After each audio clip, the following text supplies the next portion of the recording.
নমস্কাৰ শ্ৰোতাসকল আৰু আমাৰ সামাজিক মাধ্যম যোগে সংযুক্ত হোৱা দৰ্শকসকল, আজি এটা বিশেষ দিন। ৰূপকোঁৱৰ জ্যোতিপ্ৰসাদ আগৰৱালাৰ মৃত্যু দিনটো সমগ্ৰ ৰাজ্যবাসীয়ে আজি শিল্পী দিৱস হিচাপে উদযাপন কৰিছোঁ। এই শিল্পী দিৱসত আমি ক্ষণজন্মা শিল্পীগৰাকীক আকাশবাণী গুৱাহাটী কেন্দ্ৰৰ বাতৰি বিভাগে বিশেষ ধৰণে সোঁৱৰণ কৰিবলৈ ওলাইছোঁ। আজি আমি ৰূপকোঁৱৰ জ্যোতিপ্ৰসাদ আগৰৱালাৰ গীত লগতে তেওঁৰ নাটকৰ কিছু অংশ আমাৰ সমূহ বাতৰি পঢ়োঁতা, বাতৰি সম্পাদক আৰু বাতৰি বিভাগৰ সৈতে জড়িত ডিটিপি অপাৰেটৰসকলকে ধৰি সকলোৱে মিলি আমি জ্যোতিপ্ৰসাদ আগৰৱালাৰ শ্ৰদ্ধাঞ্জলি নিবেদনৰ বাবে এই অনুষ্ঠানটো আয়োজন কৰিছোঁ। এই অনুষ্ঠানটো পোনপটীয়াকৈ আপোনালোকৰ ওচৰলৈ আজি নিয়াত সহায় কৰিছে আমাৰ সহযোগী অশ্বিনী কুমাৰ গগৈ আৰু পাৰ্থপ্ৰতিম বৰুৱাই, লগতে আছে অপূৰ্ব মালী, তাৰ লগতে আমাৰ সমূহ অভিযান্ত্ৰিক শাখাৰ কৰ্মচাৰীবৃন্দ। লগতে আমাৰ সৈতে সহযোগিতা কৰিছে আমাৰ এই সহযোগী উৎপল বৰাই। এয়া সকলোৰে সহযোগত আমি অনুষ্ঠানটি আৰম্ভ কৰিবলৈ লৈছোঁ। এই অনুষ্ঠানটিৰ নামটো আমি দিছোঁ আলোকৰ বাটে বাটে। এই আলোকৰ বাটে বাটে প্ৰথম আমি আৰম্ভ কৰিবলৈ লৈছোঁ এটি সমবেত কণ্ঠৰ জ্যোতি সংগীতেৰে তোৰে মোৰে আলোকৰে যাত্ৰা।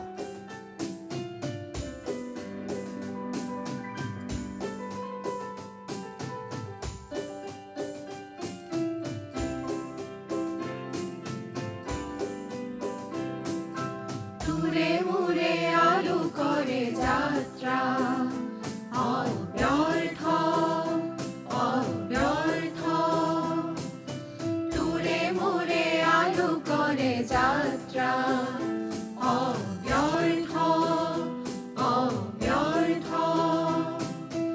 আমি পালু জীবনৰ অৰ্থ অভিনব।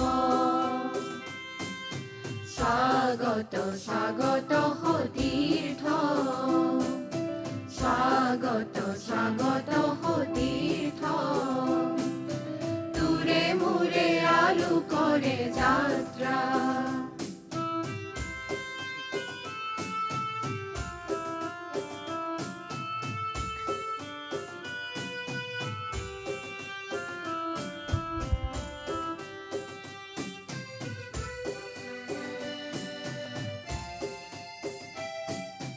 সেউজীয়া জীৱনৰে জাগৃতি ছন্দ,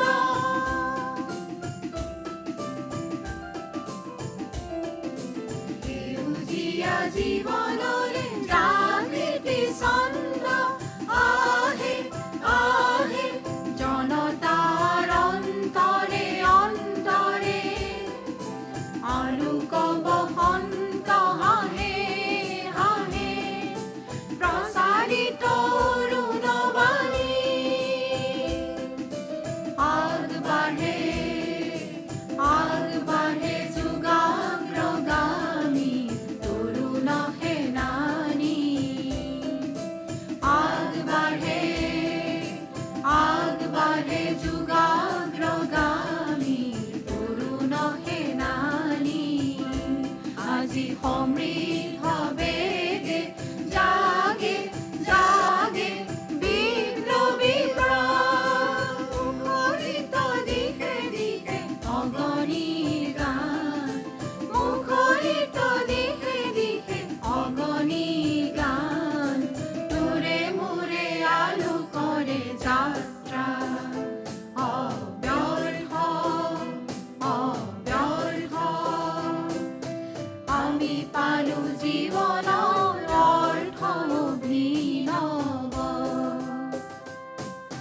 স্বাগত স্বাগত তীৰ্থ, স্বাগত স্বাগত তীৰ্থ, স্বাগত স্বাগত তীৰ্থ।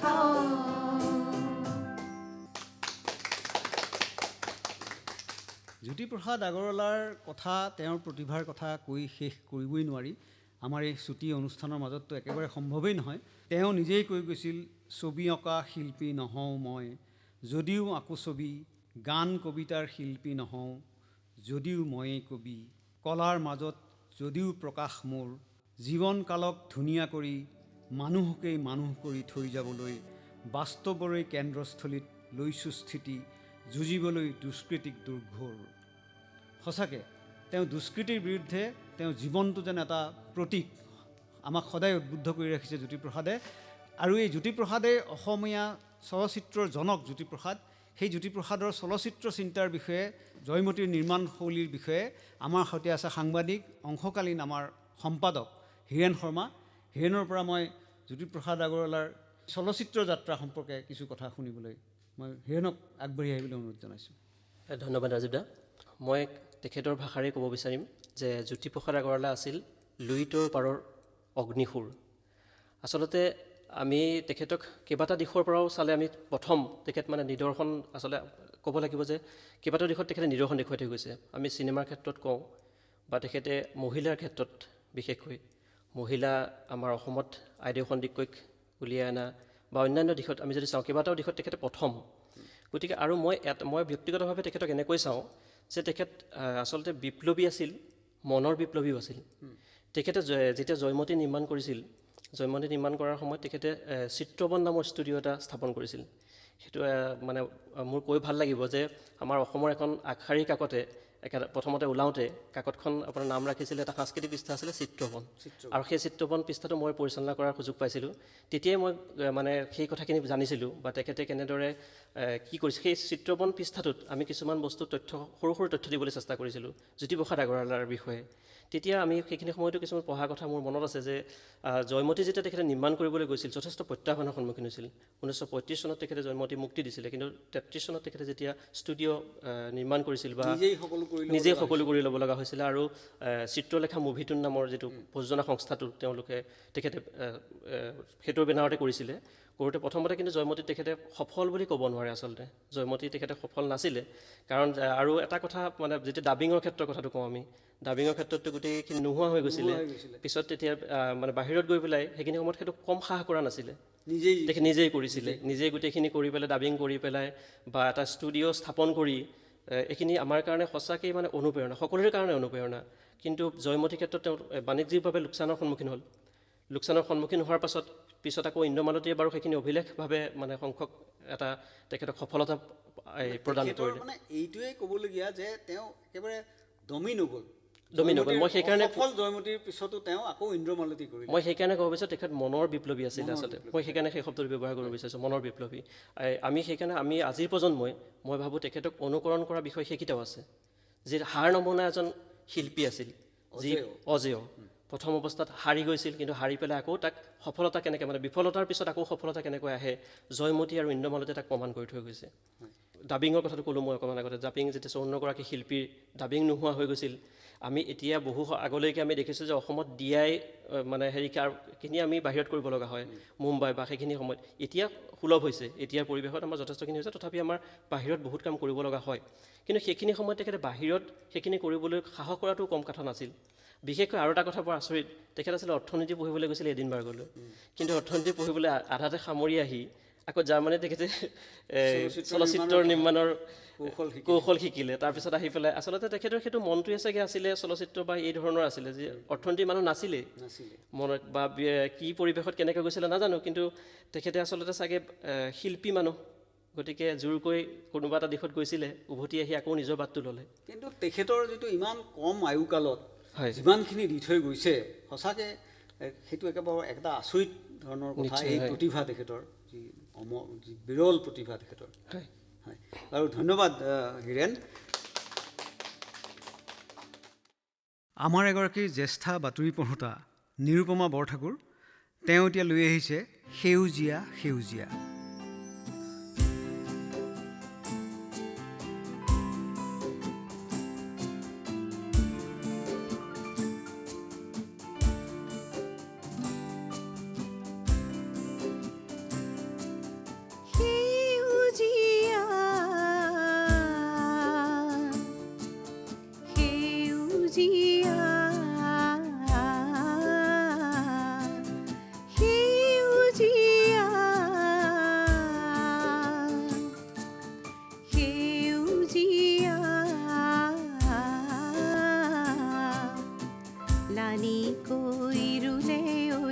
গছৰ শাৰী সেউজী গছতে সোণৰ গুটি লানি কৈ ৰুলে ঐ গছৰ শাৰী সেউজী গছতে সোণৰ গুটি সেউজী গছতে সোণৰ গুটি লাগে হীৰা ফুলে মাৰে পোহৰ ছাতি সেউজী গছতে সোণৰ গুটি সেউজীয়া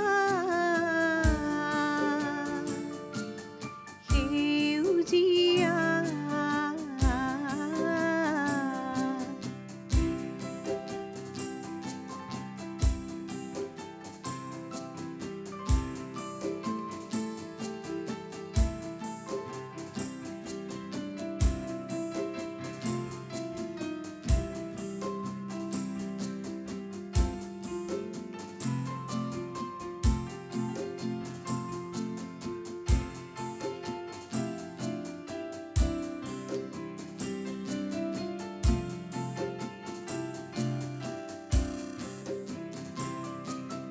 ভাতি দেশৰে কুলি ছোৱালীও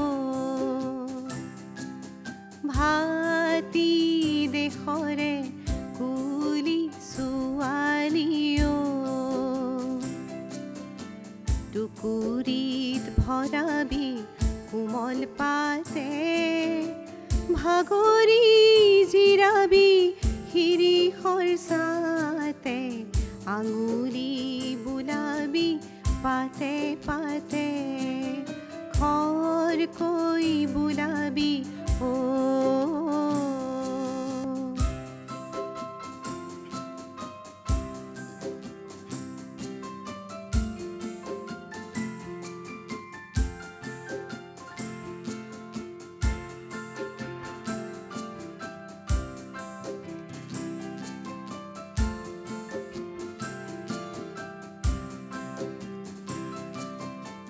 লাখো লাখ টকাৰে মোকে নাতে খৰকৈ আঙুলি পাতে পাতে লাখো লাখ টকাৰে মোকে নাতে খৰকৈ আঙুলি পাতে পাতে চাহৰে বাগিচা নহয় মোৰ দেউতা ৰূপৰে বাগিচা আছে ফুলি সেউজী গছতে সোণৰ গুটি সেউজীয়া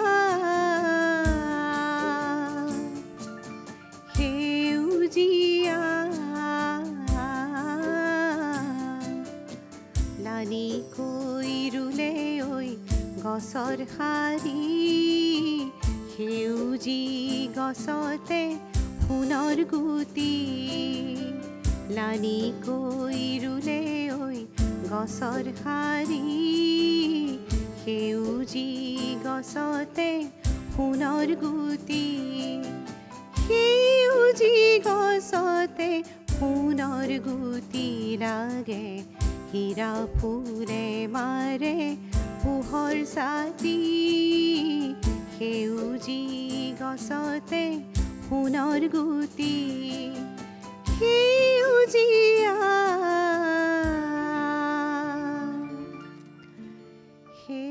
সেউজীয়া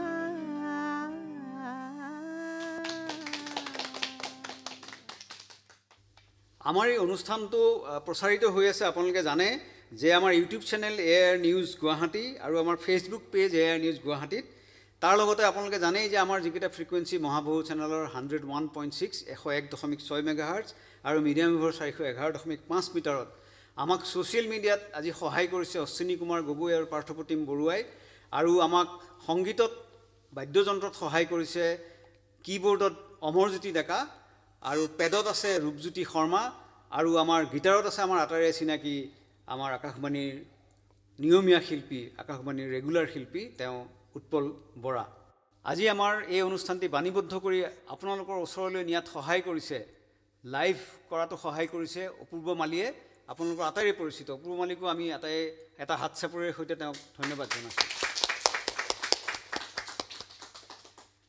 অসমৰ বিভিন্ন মঞ্চত বিভিন্ন মাধ্যমত আবৃত্তিৰ জৰিয়তে ৰাইজৰ মাজত পৰিচিতি লাভ কৰা এটা কণ্ঠ হৈছে অৰুণিমা গোস্বামী। অৰুণিমা গোস্বামী কৰ্মসূত্ৰে আকাশবাণী গুৱাহাটীৰ বাতৰি পৰিৱেশিকা।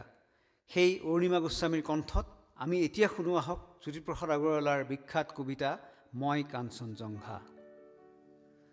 মই কাঞ্চনজংঘা, তুষাৰ শুভ্ৰশীৰ, ময়ে অভ্ৰভেদী বীৰ।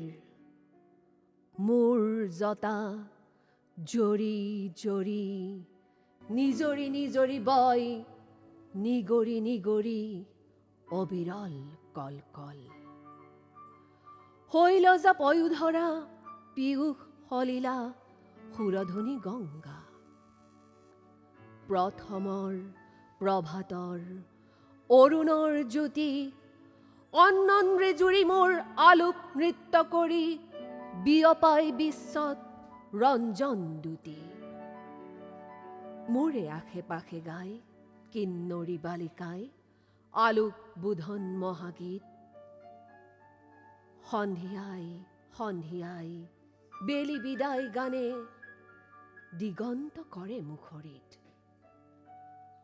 উদয় আৰু অস্তৰ বৰ্ণ বৈচিত্ৰৰ, ছয়াময়া কাচোনেৰে কাছে, প্ৰহেলিকাময়ী সমন আছে। কুতজ কুসুমৰ লগে লগে লাখে লাখে, মৃদু মৃদু কম্পিত সমীৰণ চন্দা। শৈলবালা দলে কস্তুৰী গন্ধা। অতীতৰো অতীতৰ যি মহা অতীতে, বৰ্তমান ভেদী ভৱিষ্যতলৈ যায়। মোৰে জুহালতে বহি বুৰঞ্জীৰ পাত লুটিয়াই, ভৱিষ্যতৰ কথা কয় কল্পনা লংঘা। শুনো বহি বহি মই কাঞ্চনজংঘা। ভাৰতবৰ্ষ দেখি শুনি জাগে মোৰ বিষাদতো হৰ্ষ। প্ৰকৃতিৰ অভিনয় মানৱী পুতলা, আহিল উঠিল গ'ল। পাতি পাতি বিচিত্ৰ মেলা, হাঁহি আৰু কান্দোনৰ নৱ নৱ খেলা। ৰূপান্তৰেদি আহি বৰণ সলাই হাঁহি, মানৱীয়ে নাচে এই ভাৰতৰ মঞ্চত, যুগকাল বাজনাৰে কৰি লৈ সংগত। পিন্ধি পিন্ধি সভ্যতাৰ নতুন মেখেলা, নাচি নাচি উৰুৱাই সোণোৱালী ধূলা। সেই ধূলিৰেই ঢাক খাই, ধূলিতেই জহি যায় পুৰণি ভংগা। পুনু ধূলিৰেই পৰা ৰূপ লৈ জাগে এক নৱযুগ অংগা।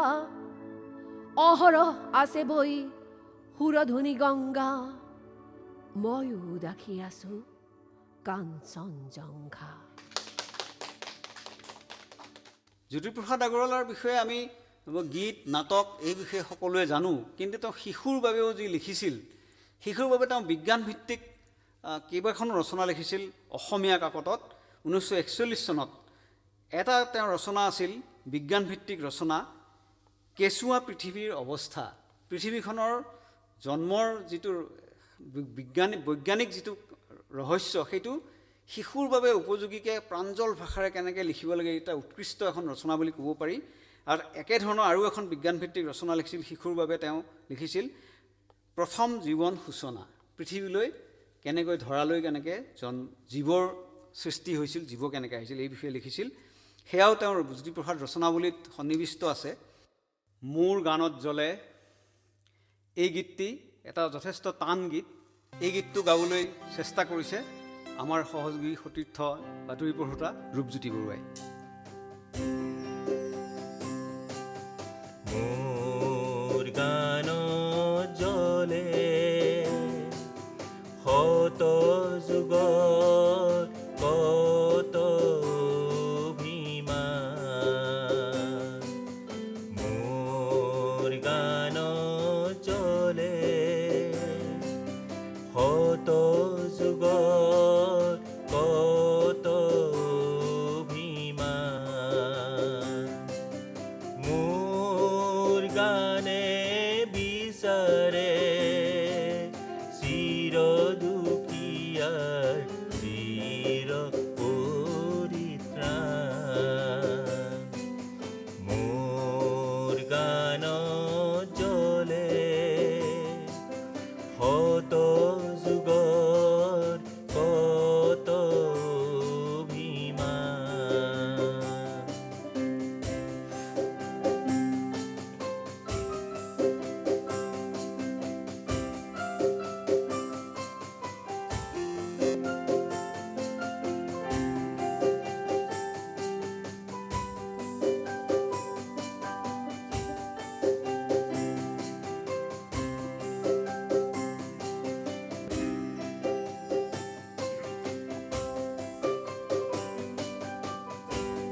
মই ৰচিছো বজ্ৰগান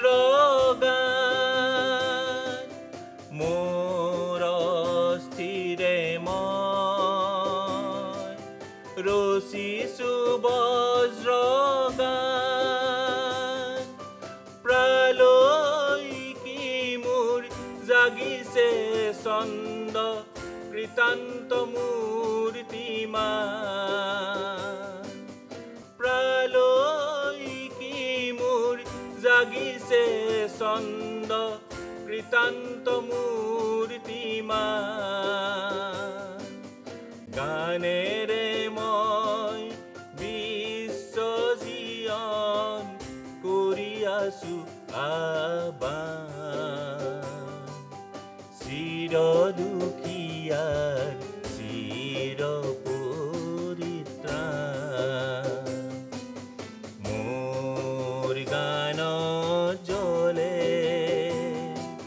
শত যুগৰ কত অভিমান মোৰ গান জ্বলে শত যুগৰ কত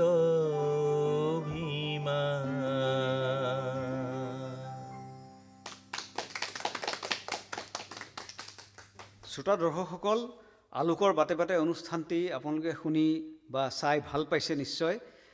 এতিয়া আমি ৰূপকোঁৱৰ জ্যোতিপ্ৰসাদ আগৰৱালাৰ যি কাৰণে তেওঁ বিখ্যাত যে অসমীয়া জাতিক উদ্বুদ্ধ কৰা কবিতাৰ তেওঁ সৃষ্টি কৰিছিল, তাৰে মুক্তি কবিতাটি আৰু অসমীয়া ডেকাৰ উক্তি কবিতাটিৰ শেষৰ অংশটি আমি সমবেত কণ্ঠত আবৃত্তি কৰিবলৈ ওলাইছোঁ। এই আবৃত্তিৰ অনুষ্ঠানটোৰ পৰিচালনাৰ দায়িত্বত আছে আমাৰ জ্যেষ্ঠ বাতৰি পঢ়োতা উৎপল কুমাৰ দাস। আমাৰ মুক্তি কিমান দূৰ, বৰাগী মুক্তি কিমান দূৰ। মুক্তি তোমাৰ নহয় দূৰত, জগোৱা তোমাৰ প্ৰাণৰ মাজত সুপ্ত বীণাৰ সুৰ। তোমাৰ মুক্তি নহয় দূৰ, পথিক মুক্তি নহয় দূৰ। ঝংকাৰ দিলাতো তোমাৰ বীণত, বজা নাই যে আমাৰ প্ৰাণত তোমাৰ বীণৰ সুৰ। আমাৰ মুক্তি কিমান দূৰ, বৰাগী মুক্তি কিমান দূৰ। হিংসা দেশ কপটে তোমাৰ ৰুদ্ধ কৰিছে প্ৰাণৰ দুৱাৰ। তুমি স্বাৰ্থেৰে ভৰপূৰ, বজা নাই তাত শুনা নাই তুমি বিশ্ববিয়পা সুৰ। তোমাৰ মুক্তি নহয় দূৰ, পথিক মুক্তি নহয় দূৰ। শক্তি যে মোৰ তেনেই ক্ষীণ, দুৰ্বল হিয়া মায়াতেলীন, নিৰাশাৰে ভৰপূৰ। উষ্ণ ফণীত শীতল কৰিছে বিনুজেৰে বাজে মোৰ। আমাৰ মুক্তি কিমান দূৰ, বৰাগী মুক্তি কিমান দূৰ। শক্তি তোমাৰ নহয় ক্ষীণ, নেবাজিব কিয় তোমাৰ বীণ। কৰাছো কলুষ দূৰ, লুপ্ত নহয় সুপ্ত নহয় মোহ মায়া কৰা চুৰ। তোমাৰ মুক্তি নহয় দূৰ, পথিক মুক্তি নহয় দূৰ। সুপ্ত বীণা মোৰ কাহানি বাজিব, মতলীয়া হৈ পৰাণে ধৰিব মুক্তি ৰঙীয়া গান। আপোন পাহৰা শক্তি উঠলি কৰিব কলুষ ম্লান। লাঞ্ছনা ক্লেশ শত নিপীড়ন উপেক্ষি উঠিব কৰিব জীৱন আত্মবলেৰে পূৰ। মুক্তি কিমান দূৰ, বৰাগী মুক্তি কিমান দূৰ। যেতিয়া পাহৰি পেলাবা দুৰ্ধৰ্ষ শক্তি, অনন্ত বিয়পি উঠলা ভক্তি সুঁৱৰি ধৰিবা টান। তেতিয়া গহীন বননি কঁপাই বাজিব নীৰৱ বীণাৰ টান। যেতিয়া হিংসা দেশ এৰি আপোন পাহৰি পৰক আনিবা আপোনাৰ কৰি। এৰি মান অভিমান এৰি হীনতা নিচতা ক্ষুদ্ৰ স্বাৰ্থ, লোভিবা যেতিয়া জ্ঞান পৰমাৰ্থ পবিত্ৰ কৰিবা প্ৰাণ। আত্মবলেৰে হৈ বলিয়ান সেৱা ধৰ্ম লবা সত্য মহান। শুনিবা তেতিয়া মোৰ মুক্তি বিচাৰি ওলোৱা পথিক, ধৰিবা তেতিয়া সুৰ। জাগিবা তেতিয়া জাগিব তেতিয়া মোহ সপোনৰ ঘোৰ। সুপ্ত বীণৰ বাজি উঠা সুৰে জগাব মৰ্তপুৰ। তোমাৰ মুক্তি নহয় দূৰ, পথিক মুক্তি নহয় দূৰ।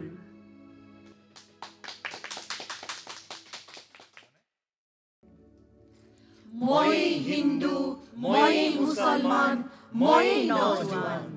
মোৰ ভগৱান মন্দিৰে মছজিদে, ভগৱান মোৰ নামঘৰে ঘৰে, অন্তৰে বাহিৰে।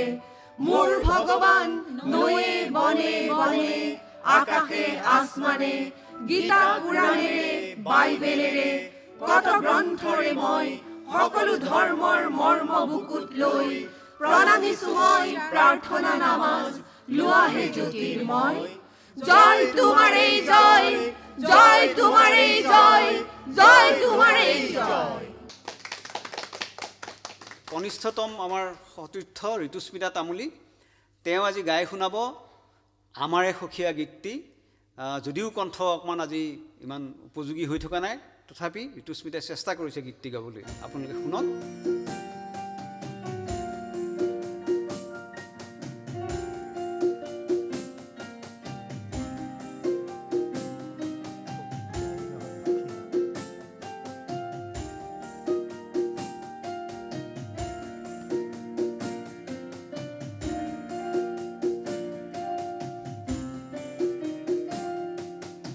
আমাৰে সখিয়া আকুল বিয়াকুলে সপোনৰ হাঁহিটি চাই, সপোনৰ হাঁহিটি চাই।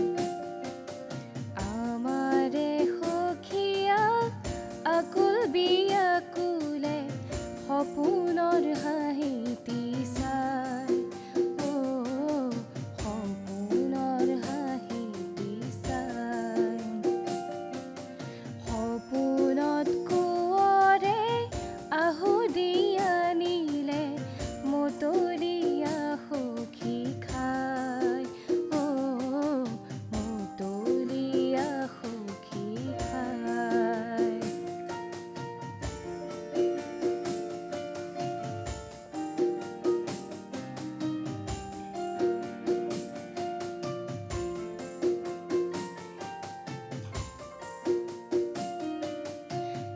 দিঠকৰ বাতৰি সপোনত মিলিলে, আছিল সখী বাটে চাই। দিঠকৰ বাতৰি সপোনত মিলিলে, আছিল সখী বাটে চাই। ফাগুনৰ বতাহে গাতে ছাতি মাৰে, ফাগুনৰ বতাহে গাতে ছাতি মাৰে, গাতে ছাতি মাৰি যায়, গাতে ছাতি মাৰি যায়।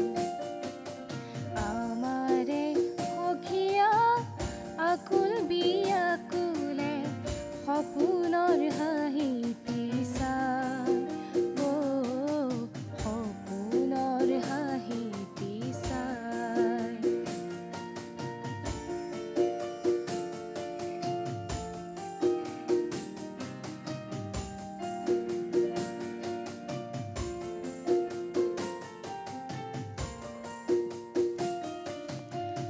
চুমাৰ পৰশনৰ জ্যোতি পাই সখীয়াৰ গাতে উৱাদিহে নাই। চুমাৰ পৰশনৰ জ্যোতি পাই সখীয়াৰ গাতে উৱাদিহে নাই, গাতে উৱাদিহে নাই। আমাৰে সখীয়া আকুল বিয়াকুলে সপোনৰ হাঁহিটি চাই, সপোনৰ হাঁহিটি চাই। সপোনত কোঁৱৰে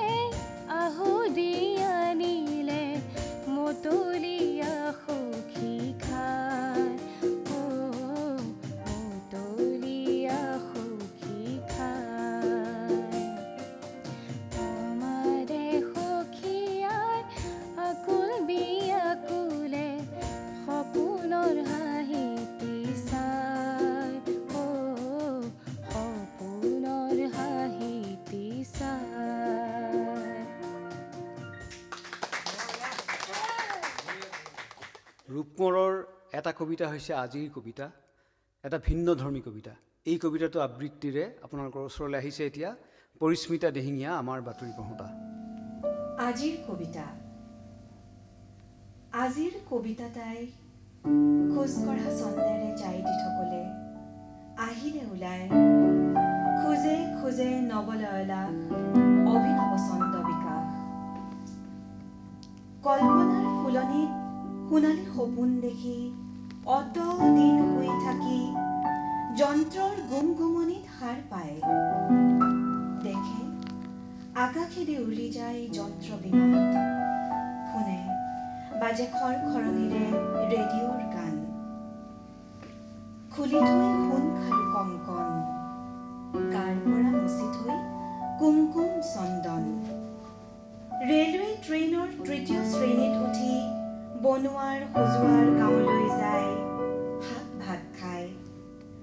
মতা সাজ পিন্ধি তাই ফুকাৰিছে বিপ্লৱী বিকুল, কম্পমান সাগৰৰ ইকুল সিকুল। ধূলিলৈ নামি যায় মাইনত নামি চাই কাৰখানা ফেক্টৰীত ভুমকিয়াই। সুন্দৰৰ ৰাজ্য দেখি থানবান আজি কবিতাৰ অভিমান। কপালৰ গাঁঠি থোপাকৈ চকুত জ্বলাই তোলে এক নৱ জ্যোতি। নতুন দিনৰ তাই নতুন পোচাক পিন্ধি আজি ৰূপৱতী। বাল্মীকিৰ দিনৰে তাই চিৰ নবীনা চিৰ যৌৱনা যোগাগ্ৰদূতী। এতিয়া আমি শুনিবলৈ লৈছোঁ আমি কৰি ফুৰো বিয়াকুল, জ্যোতিপ্ৰসাদৰ অমৰ সৃষ্টি।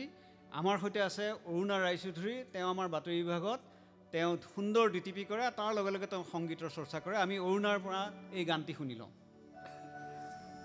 আমি কৰি ফুৰো বিয়াকুল, আমি কৰি ফুৰো বিয়াকুল, থাকে নিজৰা য'ত কুল কুল কুল কুল, নিজৰা য'ত কুল কুল কুল কুল।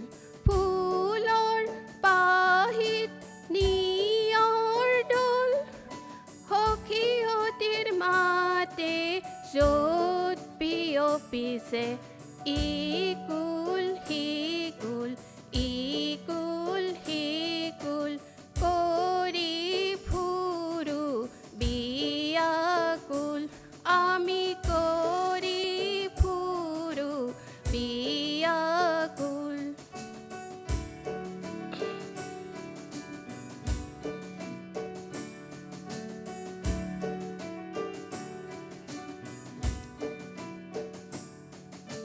মোৰ যে ফুলৰ কাৰ,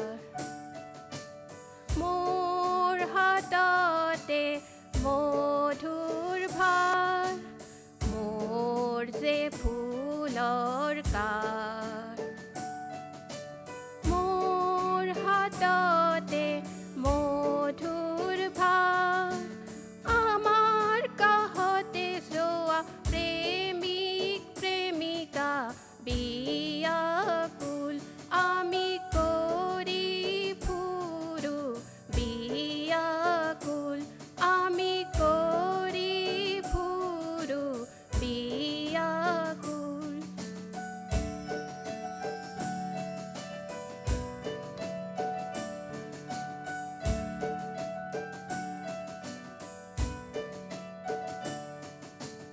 মোৰ হাততে ফুলৰ ৰেণু, মোৰ হাততে কানুৰ বেণু, লগৰ লগৰী আমাৰ মতলীয়া মধুপিয়া কুল, আমি কৰি ফুৰো বিয়াকুল, থাকে নিজৰা য'ত কুল কুল কুল কুল, নিজৰা য'ত কুল কুল কুল কুল।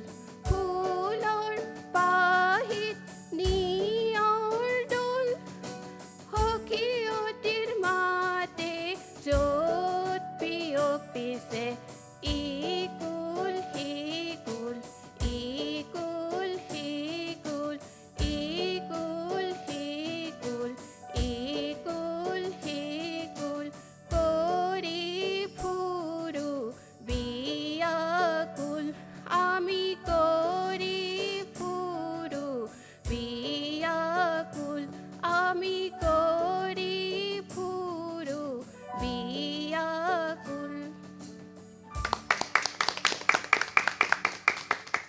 জ্যোতিপ্ৰসাদ আগৰৱালাৰ শিল্পী সত্তাটোৰ বিষয়ে আমাৰ চিনাকি বাতৰি পঢ়োঁতা জিন্তিৰাণী ডেকাই দুই এটা তথ্য আপোনালোকক আগবঢ়াব।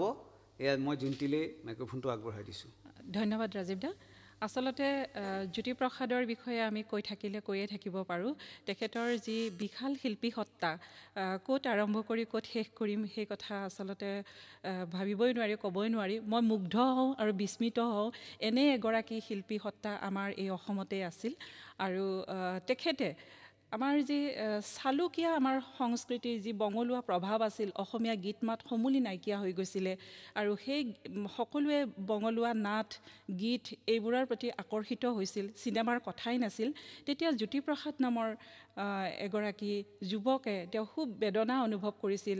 আমাৰ আইৰ মুখৰ যিটো ভাষা, সেই ভাষাটোত আমি যদি কথা ক'ব নোৱাৰোঁ, আমি যদি গান গাব নোৱাৰোঁ, তেতিয়াহ'লে ইয়াতকৈ আৰু কি বেদনা লাগে। আৰু সেইটো কথাৰ কাৰণে তেওঁ একক প্ৰচেষ্টাৰে আৰম্ভ কৰিছিল অসমীয়া গীত মাতৰ এটা নিজেই তেওঁ সৃষ্টি কৰিছিল, বঙলুৱা সুৰৰ পৰা মুক্ত কৰি। আৰু যিবিলাক আমাৰ বিয়া গীত আছিল, আইনাম আছিল, সেইবোৰৰ পৰা তেওঁ সুৰ আনিছিলে আৰু সুৰ আনি অসমীয়া সংগীতৰ সৃষ্টি কৰিছিলে। আৰু অসমীয়া মানুহে পাহৰি গৈছিলে অসমীয়া সুৰ, অসমীয়া মাত কথা পাহৰি গৈছিলে। জ্যোতিপ্ৰসাদে যেতিয়া গছে গছে পাতি দিলে ফুলৰ শৰাই, সেই গানটো মানুহক উপহাৰ দিলে, তেতিয়া মানুহে শুনিলে এয়াহে আচলতে আমাৰ আত্মাৰ সুৰ, প্ৰাণৰ সুৰ। আৰু তাৰ পাছৰ পৰাই আমাৰ অসমীয়া গীত মাতৰ চৰ্চা হ'ল, অসমীয়া সুৰৰ চৰ্চা হ'ল।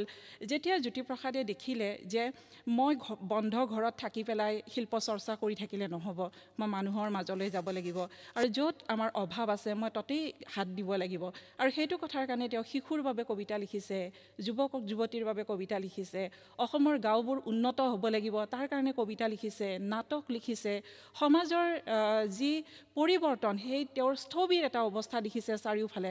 আৰু তাৰ পাছত তেওঁ নাটক লিখিছে, নাটকেৰে তেওঁ পৰিৱৰ্তন আনিব খুজিছে, শাসকৰ যি ভণ্ড চৰিত্ৰ দেখিছে সেইবোৰ উফৰাবলৈ তেওঁ লভিতা নাটক লিখিছে। এই গোটেইবোৰ একেজন মানুহেই কৰিছিলে। তাৰ পাছতো তেওঁ আৰু মৰসাহ কৰিছিল চিনেমা কৰিবৰ কাৰণে, আৰু তেওঁ সফলো হৈছিলে পাছলৈ। গতিকে এনে এগৰাকী শিল্পী আছিলে।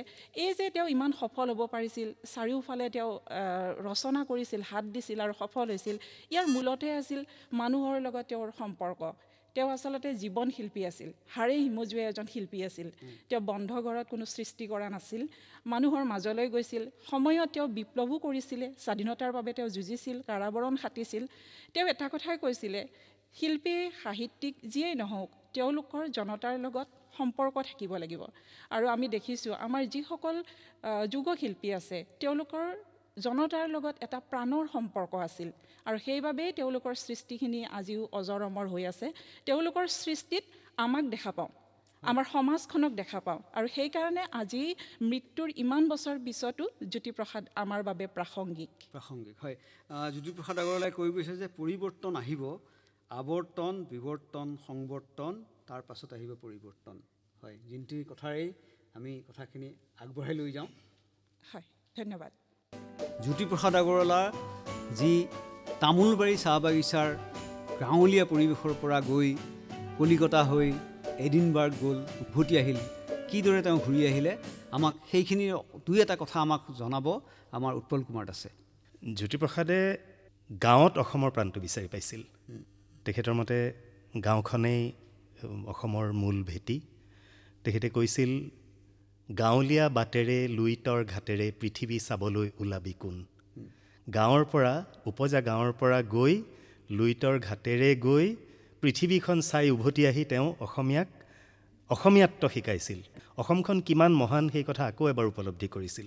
এঠাইত লিখিছে, আমি গাঁৱত সৰগ পাতিম, আমাৰ গাঁৱৰ নামঘৰলৈ পৃথিৱীকে মাতিম, আমি গাঁৱত সৰগ পাতিম, গাঁৱৰ মাটিত সোণৰ সপোন ফুলিম, গাঁৱৰ ঘৰত গাঁৱৰ মনত ন চানেকি তুলিম, বোকাত ফুলা পদুম পাহি গোন্ধত আমোলমোল, সেউজী ধানৰ সোণ হাঁহিত বিনন্দিয়া বোল, বিনন্দিয়া বোল, পোহৰময় গাঁওখনিতে বহি মৰম বাকিম, আমি গাঁৱত সৰগ পাতিম, আমি গাঁৱৰ নামঘৰলৈ পৃথিৱীকে মাতিম। এঠাইত কৈছে, লুইতৰ পাৰে পাৰে ভাৰত সাগৰলৈ মুকুতা বিচাৰি ভটিয়াওঁ, উপজা গাঁৱৰ পৰা নিজৰাৰ পাৰেদি জান জুৰি নৈয়েদি লুইতৰ ৰূপালী বালিৰে মই জোনাকত বালি ভাত খাওঁ, সোৱণশিৰীয়া সোণ দিনৌ কমাওঁ। মাৰ যোৱা বেলিটিৰ জিলিঙনি লেখি মই নতুন পুৱাৰ ছবি চাওঁ, মহাভাৰতৰ বাটে পৃথিৱীৰ সবাহলৈ যাওঁ। মই কিন্তু শিল্পী প্ৰাণে গাঁৱৰ গণ্ডিতে থাকি উপজিয়ে হৈ আহোঁ বিশ্ব নাগৰিক। বিশ্ব নাগৰিক। ভূপেন দাই যে কৈছিলে আপোন মাতৃৰ অশ্ৰু নমচিলে বিশ্বপ্ৰেম হ'ব বৃথা। ভূপেন হাজৰিকাই জ্যোতিপ্ৰসাদকতো গুৰু বুলি কয় জ্যোতি ককাইদেউ, মানে জ্যোতি ককাইদেউৰ পৰাই হয়তো সেইখিনি উপলব্ধি কৰিছিলে যে প্ৰথমতে অসমীয়া হ'ব লাগিব, তাৰ পাছত আমি বিশ্ব নাগৰিক হ'ব পাৰিম।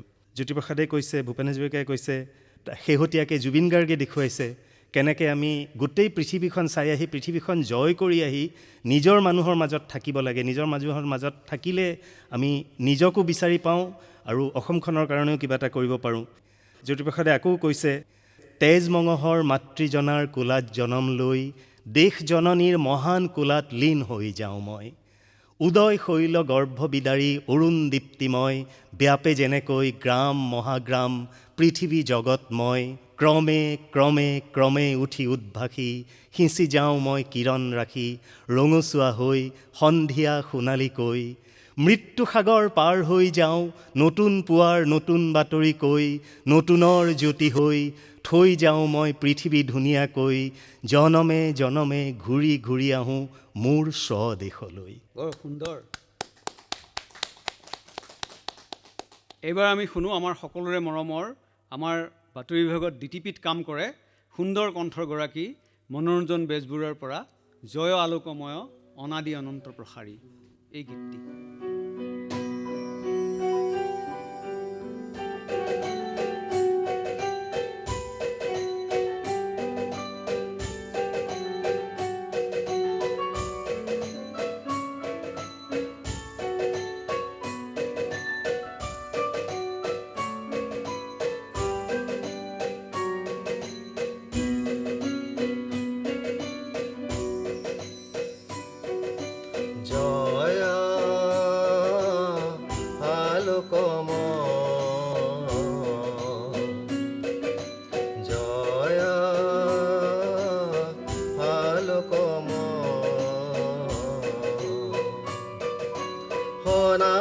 অনন্ত প্ৰসাৰী,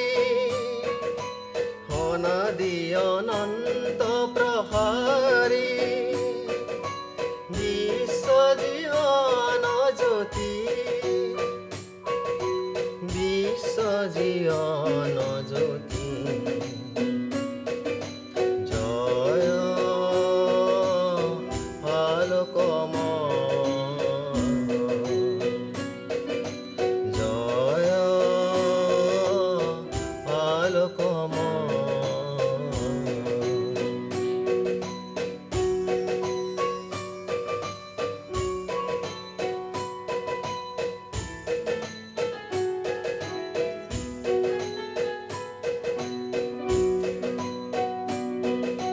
জয় জয় সুন্দৰ সত্য সনাতন,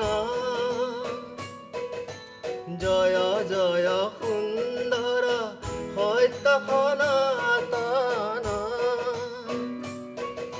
চিৰ প্ৰশান্ত বিশ্বপতি, চিৰ প্ৰশান্ত বিশ্বপতি। জয়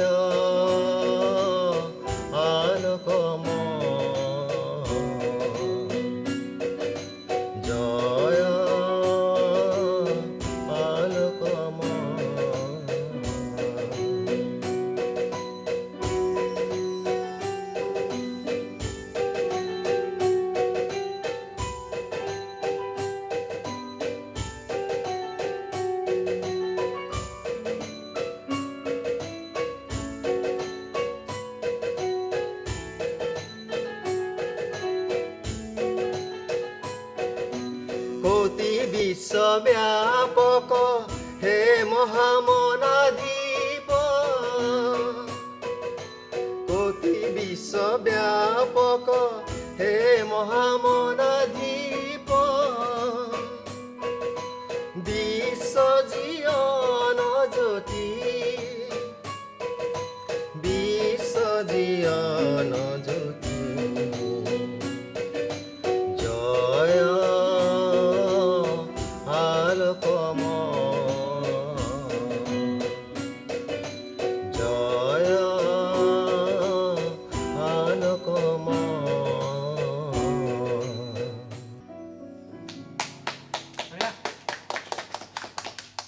এইবাৰ আমাৰ সতীৰ্থ বাতৰি পঢ়োতা গায়ত্ৰী শৰ্মা চক্ৰৱৰ্তীয়ে লৈ আহিছে অ' সখী আজি জ্যোতিপ্ৰসাদৰ সেই সুৰীয়া গীতটি।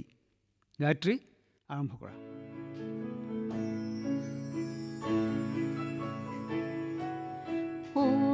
সখী আজি যৌৱন বন জুৰি বন বসন্ত মঞ্জৰি পাতে বৰণৰে মেলা হা হা সখী মোৰ হা হা সখী মোৰ হাঁহিৰে ফাকু খেলা হাঁহিৰে ফাকু খেলা অ সখী আজি যৌৱন বন জুৰি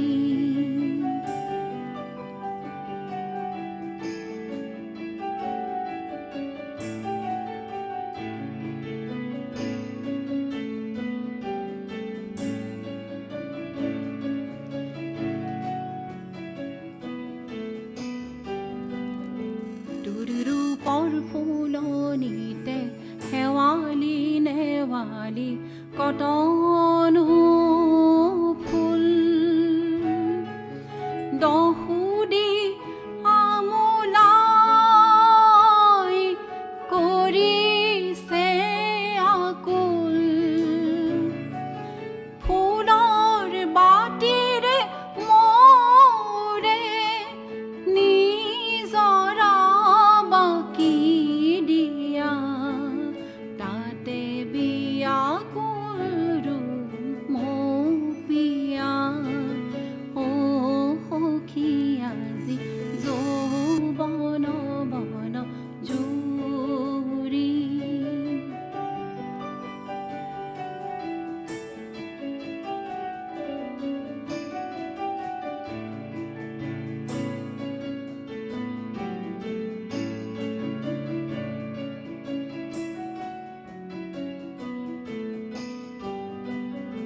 আজি অভিনৱ তৰা লিপোহৰৰ চঞ্চল গীত শুনা তাৰ লহৰত কঁপি কঁপি মোৰ যৌৱনৰ জোনাকী কাৰেঙত বাজে বীণা তাতে বাসনা উৰ্বশী বিবসনা নৃত্যতে আকুল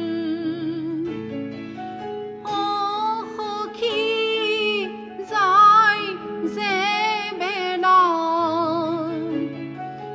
হা হা সখী মোৰ হা হা সখী মোৰ হাঁহিৰে ফাকু খেলা হাঁহিৰে ফাকু খেলা অ সখী আজি যৌৱন বন জুৰি বন বসন্ত মঞ্জৰি পাতে বৰণৰে মেলা হা হা সখী মোৰ হা হা সখী মোৰ হাঁহিৰে ফাকু খেলা হাঁহিৰে ফাকু খেলা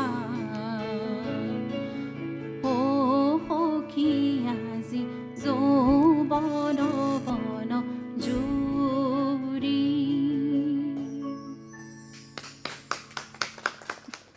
আমাৰ বাতৰি পঢ়োতা জিন্তিৰাণী ডেকাই বাতৰি পঢ়াৰ মাজে মাজে কবিতা আবৃত্তি কৰে। এই শিল্পীৰ আলোকযাত্ৰা কবিতাটি জ্যোতিপ্ৰসাদ আগৰৱালাৰ তেওঁৰ কণ্ঠত আমি এবাৰ শুনোচোন আহক। শিল্পী ময়ে শিল্পী আন্ধাৰৰ সতে যুঁজি পোহৰলৈ যাওঁ মানুহৰ জীৱনৰ খোটালিয়ে খোটালিয়ে ভিতৰে বাহিৰে মন ৰঙা নীলা হালধীয়া হাতু বৰণীয়া নুনুমোৱা আলোকৰ চাকি জ্বলাওঁ চিৰ সুন্দৰৰ কৰি চিৰ আৰাধনা মানুহৰ বুকুলৈ মানুহৰ মনলৈ, মানুহৰ সৃষ্টিলৈ চিৰ সুন্দৰ নমাও। উপজা গাঁৱৰ মোৰ বকুল তলৰ পৰা জুৰিটিৰ পাৰে পাৰে বন ঘোষা বিহু নাম গায়, লুইতৰ দুপাৰৰ কহুৱা বনত বনগীত গাওঁ। লুইতৰ পাৰে পাৰে বিন বাই যাওঁ। গাঁৱে ভূঞে চহৰে নগৰে মানুহৰ ঘৰে ঘৰে জ্বলাই নতুন চাকি। শিল্পী মনৰ কথা, শিল্পী প্ৰাণৰ ব্যথা, শিল্পী সপোনৰ নৱতম মানৱৰ জনজীৱনৰ শিল্পীৰ যত গুণাগথা। দুখীয়া সুখীয়া নগৰীয়া চহৰীয়া গাঁৱলীয়া, ৰণুৱাক বনুৱাক সজোৱাক চহুৱাক মুনি আৰু তিৰোতাক অভিনৱ ভাষাৰে শুনাও। শিল্পী মই পোহৰৰ বাটে বাটে যাওঁ। আকাশবাণীৰ গুৱাহাটীৰ বাতৰি বিভাগৰ সৰ্বকনিষ্ঠ যিগৰাকী, সেইগৰাকী হৈছে মণি সঞ্জীৱ ৰাজবংশী। তেওঁ লুইতৰে পানী জাবিও বৈ গীতটি অহৰহ গুণগুণাই থাকে। আজি আমি বাদ্যযন্ত্ৰৰ সৈতে সেই সংগীতটি শুনোৱা হওক। মণি, আৰম্ভ কৰক।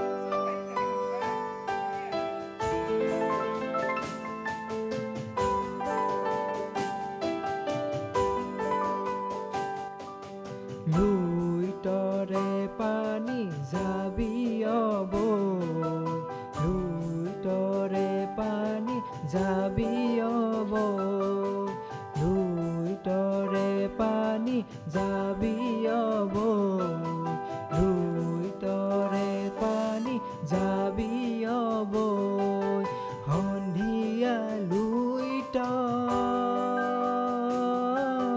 পানী শুনোৱালি চহৰে নগৰে জাবিয়ব, জয়াৰে কিৰীতি দেশে বিদেশে সাগৰে নগৰে ফুৰিবি গৈ, লুইতৰে পানী জাবিয়ব, লুইতৰে পানী জাবিয়ব।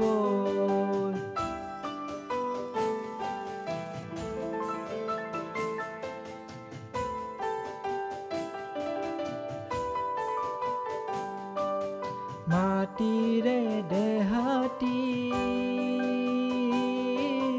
হেৰি জয়ে মতি, চুটিৰে দেহাতি লৈ যাওঁতি যোগীয়া কিৰীতি ৰাখিলা চানেকি জগতলৈ, লুইতৰে পানী জাবিয়ব, লুইতৰে পানী জাবিয়ব।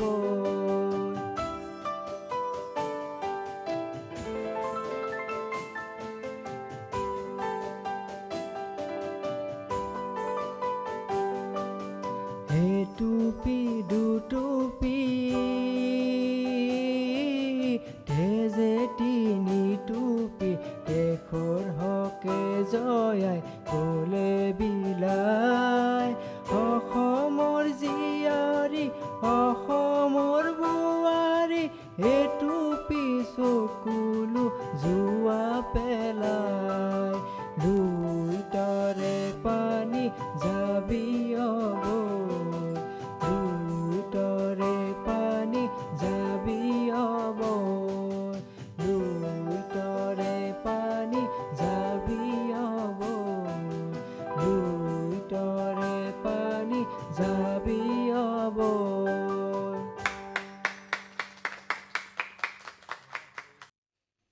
এইবাৰ বিশ্বশিল্পী কবিতাটি লৈ আহিছে আমাৰ বাতৰি পঢ়োতা ৰূপজ্যোতি বৰুৱাই। শিল্পী মই তিনিওকালৰ, অতীতৰ বৰ্তমানৰ অনাগত ভৱিষ্যতৰ, আদিতেই যাত্ৰা কৰি অনাদিলৈ যাওঁ, ধ্বংসৰ মাজেদি মই ৰূপান্তৰেদি ৰূপ পাই নৱতম সৃষ্টিৰ শলিতা জ্বলাওঁ। জনতাৰ হৃদয়ত মোৰ সোণোৱালী দেশ, মই পিন্ধো বিশ্ববেশ। নতুন দৃষ্টিৰে চাওঁ সৃষ্টি অনিমেষ, নানা ভাষা নানা আশা, নানা জাতি বৰ্ণ যিনি, মই শুনো ঋণী ঋণী বিশ্ব জনতাৰ এক অপূৰ্ব সংগীত। সেই সংগীতৰ প্ৰতিধ্বনি তোলো মোৰ গানে সুৰে, সাম্যৰ সমৃদ্ধিৰ সৌন্দৰ্যৰ মহামহত্বৰ পাতিবলৈ শান্তিৰ নৱলোক এই পৃথিৱীত। মোৰ কল্পনা মেধা বুদ্ধিমনিষাৰে মোকে কৰি সংস্কৃতিৰ অপূৰ্ব আধাৰ, মোকেই শলিতা কৰি জ্বলাওঁ বিশ্ব চাকি। বিশ্ব জনতা পূজাৰ, সেই পূজাৰ প্ৰধান অৰ্ঘ্য কৰি মই দিওঁ উপহাৰ, মোকে কৰি সুৰসুপচাৰ বিশ্বজুৰি জনতাৰ জয় জয়কাৰ হওক, জয় জয়কাৰ হওক।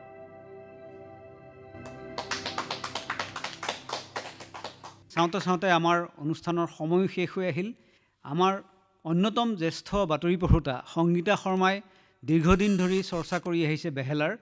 তেওঁ বেহেলাত জ্যোতিপ্ৰসাদ আগৰৱালাক আজিৰ আমাৰ শেষ অনুষ্ঠানটি গছে গছে পাতি দিলে, এই গীতটিৰে জ্যোতিপ্ৰসাদ আগৰৱালাৰ প্ৰতি আকাশবাণী গুৱাহাটীৰ বাতৰি বিভাগৰ যি আলোকৰ বাটে বাটে অনুষ্ঠানটিৰ সামৰণি মাৰিছোঁ। এই দুদিনত আপোনালোকে আমাক যি সঁহাৰি জনালে তাৰ বাবে সকলোকে ধন্যবাদ জনাইছোঁ। আৰু আমাৰ সামাজিক মাধ্যম যোগেদি যিসকলে আমাৰ পোনপটীয়া প্ৰচাৰণ নাই চোৱা সেইসকলক আমি আমাৰ যিটো বাণীবদ্ধ ৰূপ সেইটো চাবলৈ অনুৰোধ জনাইছোঁ। মই ৰাজীৱ লোচন বৰঠাকুৰে আপোনালোকৰ পৰা আজিলৈ বিদায় লৈছোঁ। নমস্কাৰ।